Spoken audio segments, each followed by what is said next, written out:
Welcome, college basketball fans, to the Full Court Press Podcast with LT and Sammy D. This is the podcast that brings you legendary stories from college basketball's golden era and dives in deep with a current analysis of today's game. Get ready for the most energetic and entertaining college basketball podcast around. Let's get it.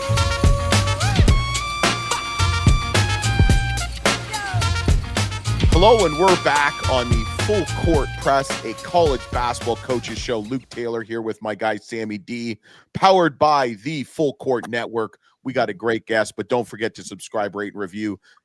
Pound that subscribe button like Sam hits 400-yard drives and, what have you.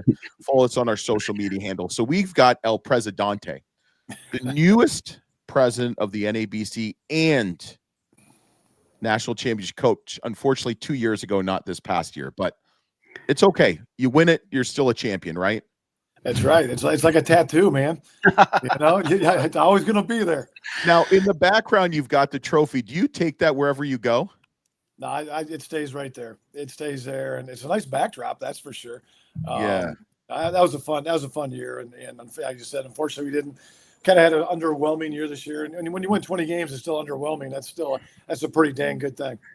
Yeah, it doesn't, and it's obviously tougher to build a program and stuff like that. But we got Coach M. We're going to call you Coach M, man, the greatest man of technology. No, we got Coach Matt Margenthale to Taylor. See, I told you I was going to mess it up. That's okay. I butchered it right off the bat, LT, right off the bat. But Coach, we're happy that you're here, and we appreciate you jumping on, especially what used to probably be called the off season, right? There really is no off season in college hoops anymore. That's what it seems like. So, what have you been up to the past month or so? I'm trying to keep my team together, like everybody else. I mean, that's really what I mean. It's not only recruiting, but you're recruiting your own guys all the time. I'm sure you guys heard that a ton. And that's, even like going to the Final Four this past year, I had my assistant stay here at home. And just for the fact that, we don't, in Division II now, there's no dead period. It used to be dead periods here. There is no dead period anymore. So we kept our guys here just to make sure that things were going right. And, I think that's a big part of college coaching now is just keeping your team together if you can. And we were fortunate enough to do that this year, but there's going to be years we're going to lose the boat, and I know that too. Well, it's crazy because both Sam and I were at the Final Four. I went in a day earlier, and I kind of stalked the NABC convention. I mean, walked it. Sorry, not stalked it, walked it. Saw coaches that we've had on the show. I mean, we've had a lot of coaches that personally. I know we talked about a couple mutual acquaintances. But it's amazing how much recruiting they were doing. Like, we hung out with Chris Holtman from DePaul, and we were supposed to, have lunch with him or something. I mean, he was on the phone all the way up till we met with him at like 5:00. Literally went to a booster or a alumni or something in San Antonio right after. And literally, as he said bye, he had his earbud on again. It's crazy. Yeah. And there's almost 4,000 transfers between D1 and D2. D2 alone, there's almost 1,500. Like, It's unreal. It is. And a lot of times these guys think the grass is greener somewhere else, and it's not. It is in Minnesota, Coach. Hey, the grass is green today, which is nice. Yeah. But yeah, it is out of control, honestly. And I think that, there's a lot of reasons for that. Even the NIL is filtering down to our level right now. And it's funny that people think that Minnesota State, we have a lot of like a big bag of money and cash.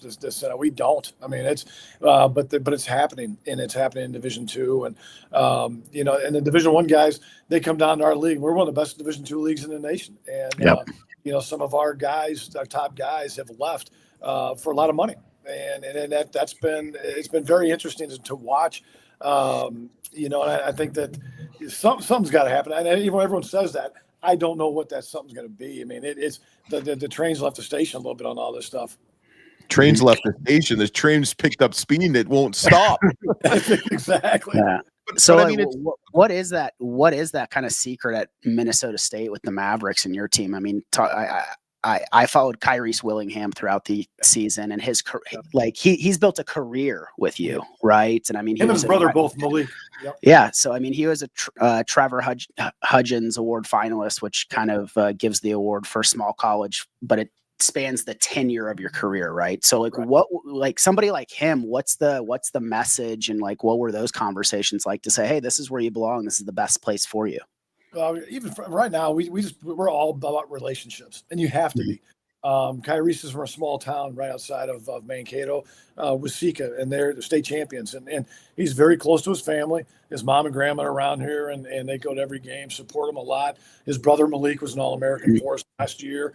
They're a family that wanted to be at Minnesota State. And I think that we did everything in the world for those two young boys to be successful. And the best thing about them is Malik graduated last year.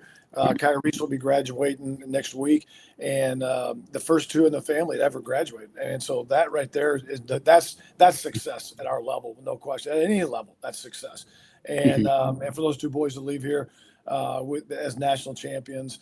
But again, for us, it's not the money. It's not, Kyrese is not leaving here making $100,000 this past year. He didn't get anything. I mean, he had a job, he worked, he was an unbelievable kid.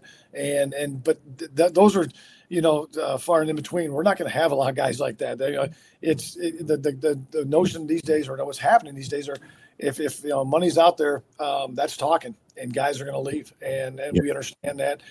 We're kind of a hybrid university here at Minnesota State too. We have Division I hockey. They have a collective, and they need to have a collective because they lost 8 guys this year to the portal, to the Big Ten, and to the other teams, and we were one of the best teams in the nation. So the great thing about where we're at, though, guys, is that we're the second largest university in the state. We have just over 15,000 students. Our facilities are absolutely the best. Glenn Taylor, used to be the owner of the Timberwolves, now he's a graduate from Minnesota State. He lives here in this town. He built us this facility. I think we can check all the boxes academically, socially.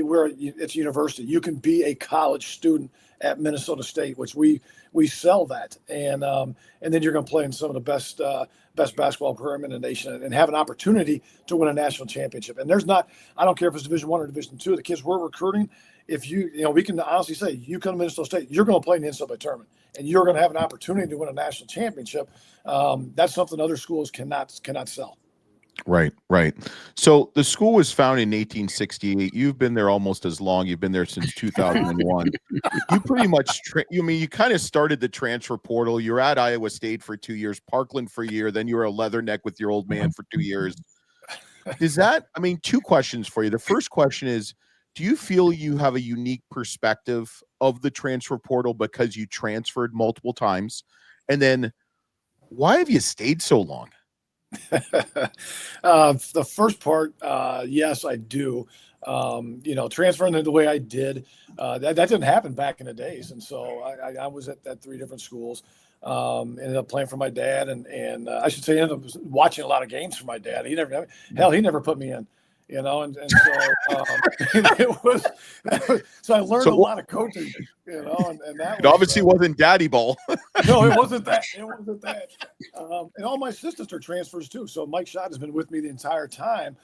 He played at Northeastern Illinois, which they shut down that university. Dwayne Horde was the dunk champion in college. Exactly. I remember him.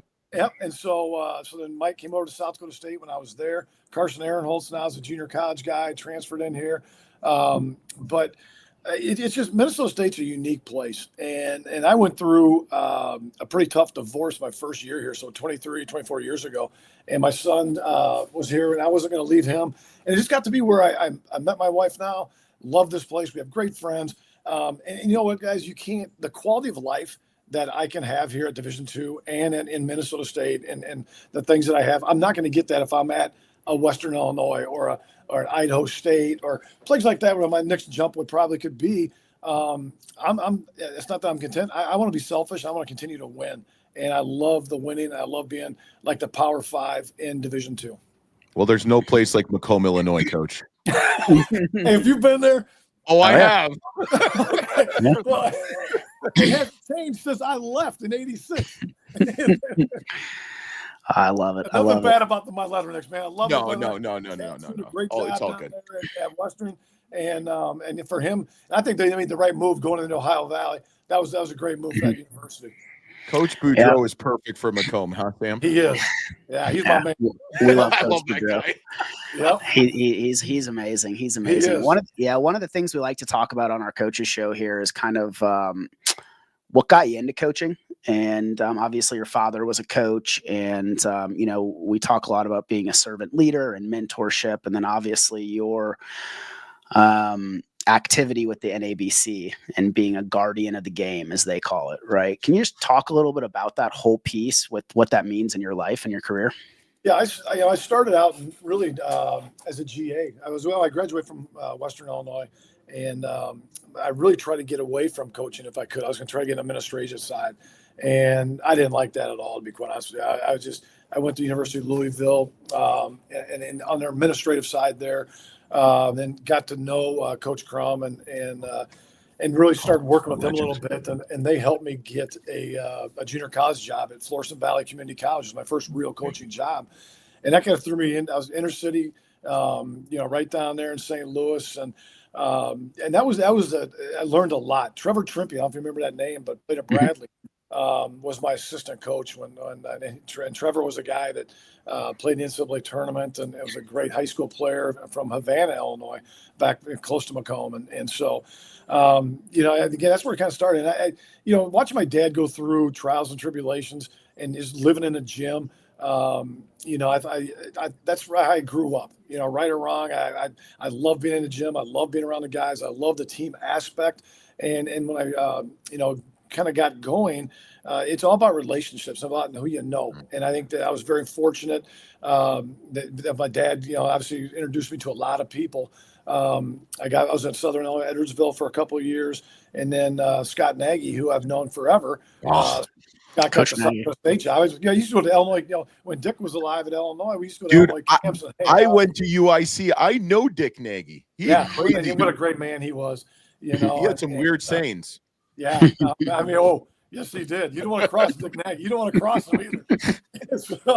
But Scott was a good friend of mine, and Scott called me out of the blue. I was downtown St. Louis working, and he said, "Hey, I just took the South Dakota State job. I got a plane ticket for you tomorrow to fly to Sioux Falls, South Dakota." I had no idea where Sioux Falls was, where Brookings, South Dakota was, and it was the best 6 years of learning under Scott and winning a lot of games. We were very successful at South Dakota State. Made the Final Four. Got beaten a regional championship, which was probably the best team in the nation. Got beaten Frost that one game, but led the opportunity for me to get here. And as a young coach, my goals were to be the Division I, continue to move up the ranks and do those things. But again, family stuff got in the way, and I think that's probably was where God wanted me, was to be right here in Mankato. And then I think that working with the NABC has been great. The last 10 years, been on the board, getting to know basically the inner workings of really what's going on with the NCAA, with the NCAA tournament. I was kind of like a fly on the wall, and just kind of stayed my time. And now moving into the presidency, I don't know exactly what that's going to entail. I don't know if it's a great year for me to be the president of the NABC. Don't ruin my next question, Coach. Everything that's going on. But I think that it's going to be an interesting time, and it's great for a Division II guy to have a little bit of a voice. And it's you go from John Calipari to Matt Margenthale to Frank Martin, and so I'm kind of in the middle of a couple of legend guys, but it's going to be fun. I'm going to enjoy the moment. Yeah. So I guess what is because we've talked to a lot of coaches. The transfer portal's open for a month. It opens right after the first and second round of the NCAA Division I tournament, which to me is a little bit head scratching, if you want my opinion, because I'm going to give it to you. What are kind of some of the things, I know what you just said, but what are the kind of things that you are going to hope to change or kind of push forward? Is there any kind of agenda you have in kind of the back of your mind that you'd like to see? Maybe not the Division I level, but maybe even the Division II level? I think that a lot of what I have noticed over the last few years is that this board really works well together. And I think that's not just one person that is bringing up ideas. It's everybody. And I'm going to be that, hopefully, a sounding board for those guys. I think, I look at the board. I mean, I think Matt Painter's one of the most brilliant guys in basketball. And I mean, a lot of people have said that. And I told him at the Final Four last month, I said he should be the czar of college basketball. He's that sharp and that good. And he basically told me where to go after I told him that. But I think that, you look at like a Lenny Acuff. And obviously, I mean, he's one of the smartest guys in that room. Shaka Smart is unbelievable. And Mark Few, I go down the line. I mean, these guys, it's the who's who of college basketball. So if Matt Margenthale thinks he's going to go in here and change the world, he's crazy. But you should try, though. No, there's no question. I think there are some things that, I don't think that I can touch the name, image, and likeness. That's gone. That's going to be something that Charlie Baker and NCAA and others, they're going to have to figure that out. They can't even figure out this house settlement right now. I mean, it changes every single day. I mean, if the things I'm reading and things I'm seeing, that's crazy. I think some of the things that we talk about a lot are the recruiting calendars for both Division I, Division II is talked about a lot. The quality of life. I mean, Division I guys want a little bit more quality of life. They see what the football has, and they want autonomy, and football has an autonomy. We don't really have that autonomy right now in college basketball, and that because college basketball is different than football. It's different than volleyball. It's different than wrestling. And we want to be treated differently because, you think about the money that we bring in, the Division I guys bring in from the NCAA tournament is mind blowing. And we just want some of that in return. Yeah. Don't we all, huh? Yeah. Well, it'll be interesting to see. I mean, it's a lot of the stuff that you probably and the other coaches. I mean, you've named a lot of coaches that we've gotten to know or have had on the show, except for Matt Painter. His SID won't respond back to me, but that's another story. Here nor there. But the thing is, when you talk to all these coaches, a lot of it's just common sense. I mean, yes. we've talked to all in the face or, face to face or through email or text or whatever. Not one coach has complained about NIL. Not one coach has complained about kids getting money. Now, unfortunately, it's not NIL. It's more pay to play. That's another issue, and that's another story. Yep. But let's use some common sense. I mean, I told Tim Miles, he thought this was hilarious. I said to him, hey, your vacation's over. You took your vacation from the locker room to the press conference and back. You're done. You don't have enough. That's your off season, that 4-minute walk. And that's, you're right. I mean, that is where, I mean, there's no balance of life for those guys. And I say those guys, it's everybody. I mean, when I go somewhere, I mean, your phone's always on. And I'm a phone call away from losing 2 or 3 guys. And that's just the reality of our jobs. You're always on, and I think that the NABC wants to help coaches. And I know they're there.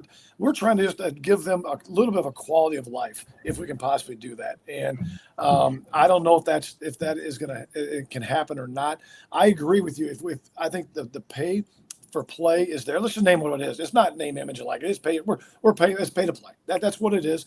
But it's transparent. It's out there. I mean, if we take that away, what's going to happen? It's going to go back under the table, right? I mean, it's just what's going to happen. Yeah. So let's keep it out there, and let's try to have maybe some regulations if we can.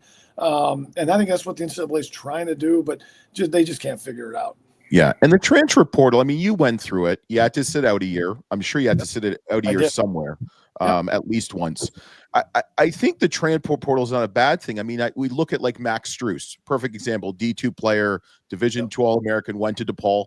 Guy's making a ton of money in the NBA. Yep. He might not have been found at Lewis, and no offense to Lewis, okay? Right. You're seeing it with like a Dalton Connect. We've had Coach Smiley on. He went from UNC, Northern Colorado, the Golden Bears, to Tennessee. He got drafted. So I think the transfer portal is not a bad thing. I just don't think you should be able to transfer every freaking year. I mean, that's I agree. The crazy thing. Yeah, they're looking at this 5-year now, and I think that's something it's down the pipe. NCAA just sent a survey out to all the universities, to their SWAs, their senior women's administrators, their ADs and compliance and all that, and just trying to find out what the appetite is for 5 years. The one thing I would say, and just trying to think of things that need to be changed, this whole junior college thing too, giving them another year.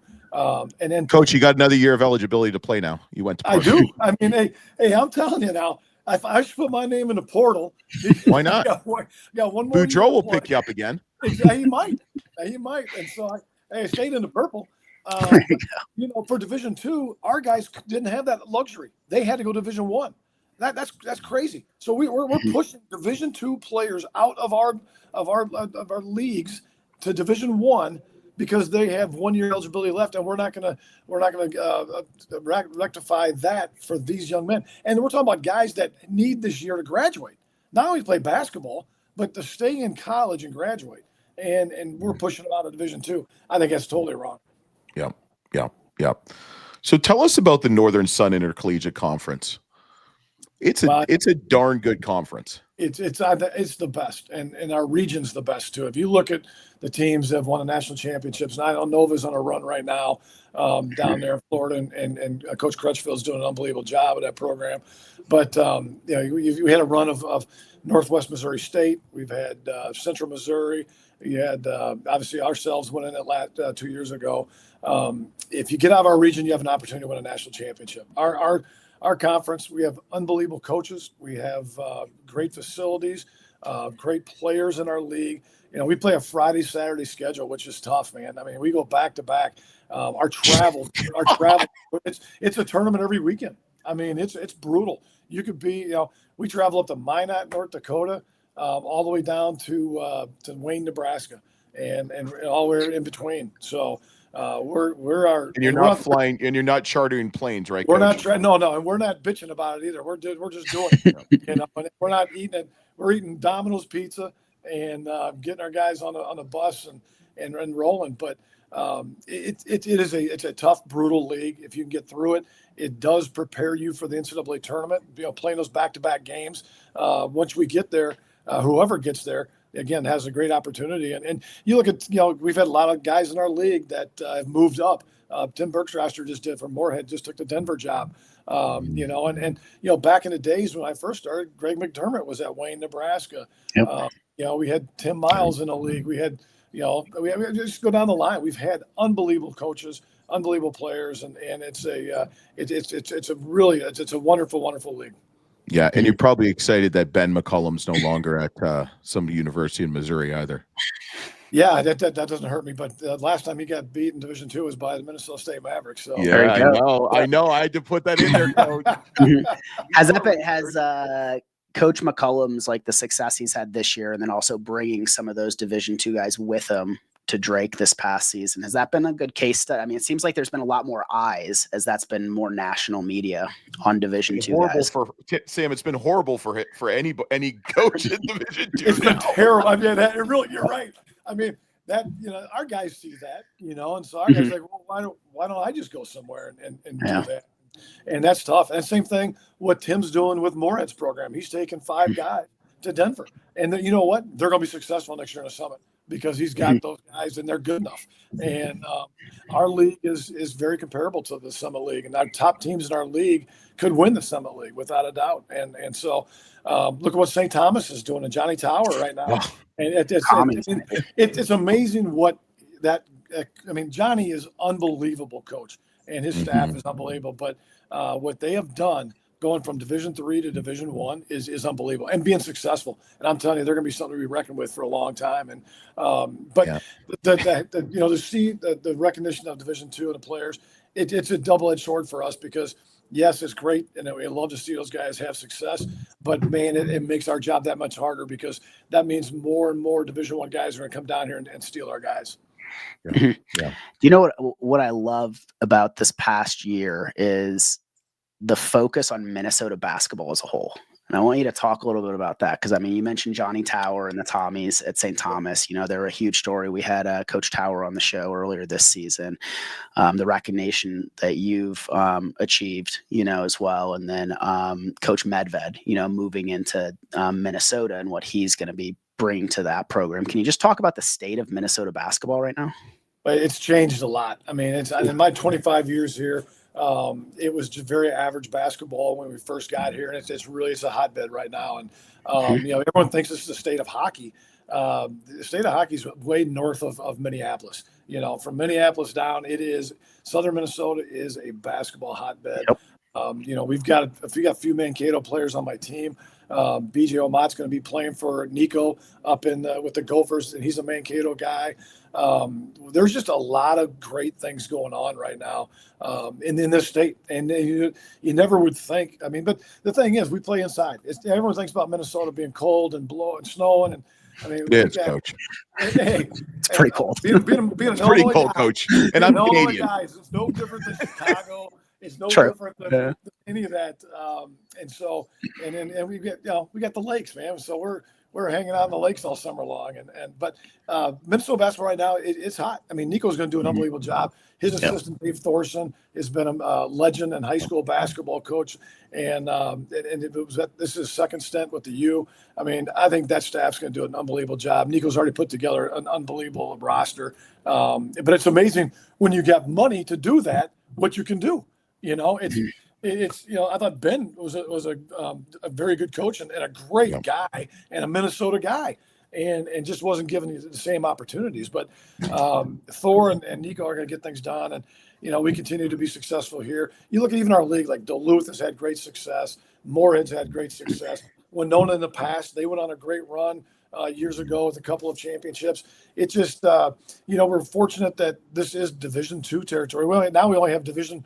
St. Thomas and the U are the only two Division I's in our state, and so a lot of Division II basketball, a lot of Division III, close to the Wisconsin and the border of Minnesota. So a lot of great opportunities for young men and women to go play.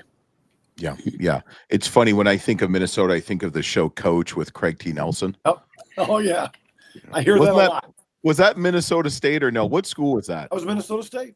Yeah. The Screaming Eagles. I know. The Screaming Eagles. I used to love that show. Yeah. Oh yeah. That was great. It was just I get that comes up a lot, and my sister's like 6'6" and he's a big dude, and that's my dauber. So. Sam, you want to set him up?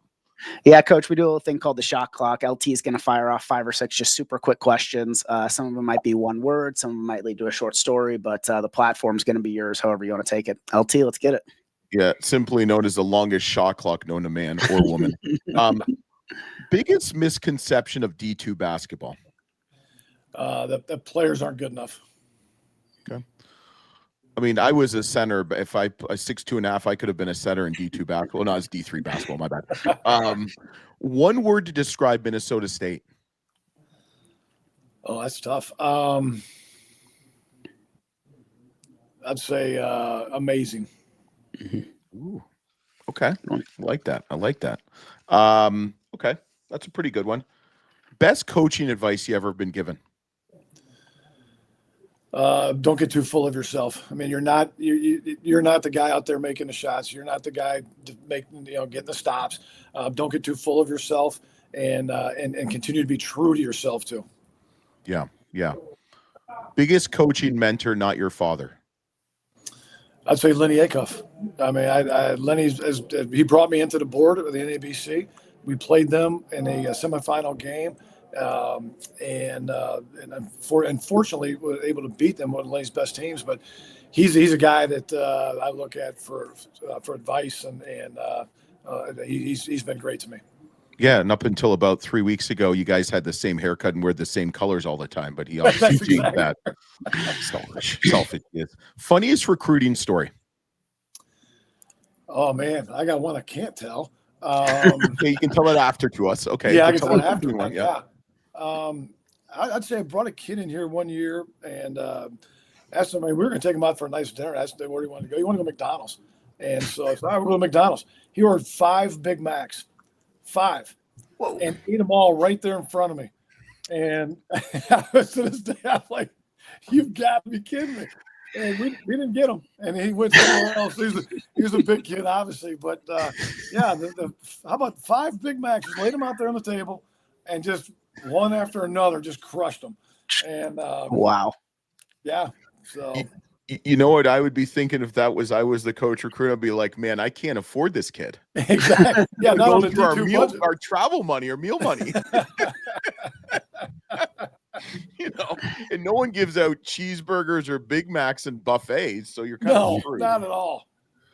So they're making a Hollywood movie about you and your life. Okay, it's a 3-part question. What's the title of the movie?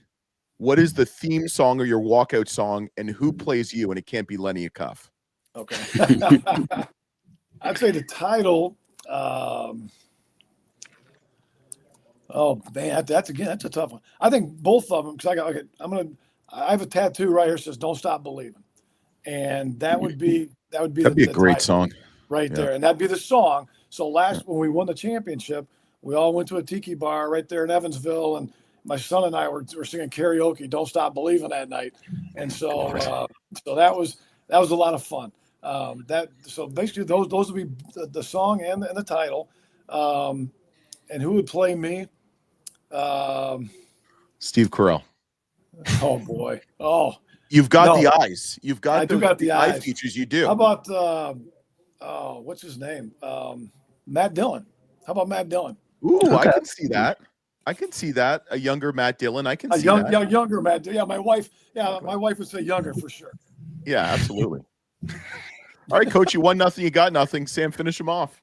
Yeah, Coach. We appreciate having us coming on our show. Quick question for you. Next year, you've got the D2 Final Four. Same location as D1, as well as other conferences and leagues and stuff like that. Like, what are your thoughts on having all that in one city, kind of one community, and just kind of seems like there's a lot of excitement around that? There is. I think it's awesome. I think it's Division I, Division II, 3, and the NIT finals are all going to be in Indianapolis. And we did this years ago. Division I and 2 played in Atlanta, and that was really it was something that went over really well. It's going to be a little bit different because for Division II, we will go to Pittsburgh with the women, and then we won't have the finals and a week off, and then go into Indianapolis.